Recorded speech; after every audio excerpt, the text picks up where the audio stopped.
দিনেই কিন্তু বিভক্ত হয়েছে।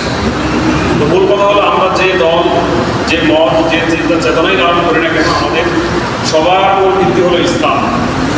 আমরা আমাদের কাছে আশা করব যে আমাদের এখানে যে সামনে নির্বাচন আসছে, এই নির্বাচনে আলহামদুলিল্লাহ আমাদের যতগুলো ইসলামিক দল আছে এবার কিন্তু তারা, আপনারা জানেন, ঐক্যবদ্ধভাবেই কিন্তু নির্বাচন করবে।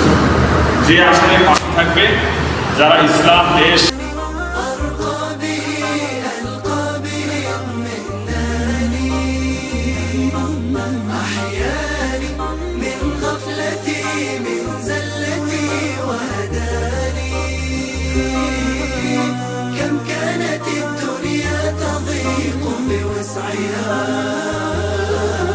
فتلوته ورأيته بابا لخير جناني قرآني